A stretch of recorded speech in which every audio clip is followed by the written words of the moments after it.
čast mi je što sudjelujemo u radu foruma i u dodjeli nagrade za Smart City rješenje, prve ovakve u Hrvatskoj.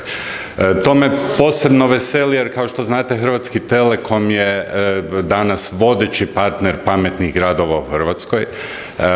U više od 22 hrvatska grada ponudili smo i implementirali preko 30-ak rješenja.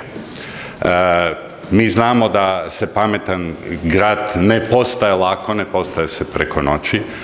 Potrebna je jasna, dugoročna vizija i predanost u ostvarenju te vizije. Potreban je i regulatorni okvir koji će to omogućiti, ali ono što mislimo da je jednako važno, potreban je cijeli ekosustav poduzeća i rješenja na kojima oni rade, a koja su potrebna da bi gradovi mogli stvarno postati partneri.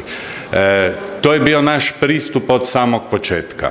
Okupili smo oko sebe ekosustav poduzeća i to onih globalnih, velikih, ali po meni još važnije više od 30-ak partnera hrvatskih poduzeća, vrlo često startupa koji su svojom inovativnošću i kreativnošću stvorili rješenja koja se koriste danas, kako u Hrvatskoj, a vjerujte mi i puno šire toga, dakle i u mnogim europskim gradovima.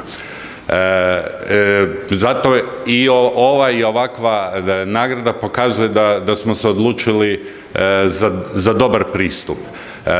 Sva rješenja koja su se kandidirala za nagradu, kao i ona koja su na kraju izabrana kao najbolje, mi stvarno vidimo kao ona i konkretna koja ćemo zajedno sa svim drugim partnerima koristiti i kao dio rješenja za naše pametne gradove.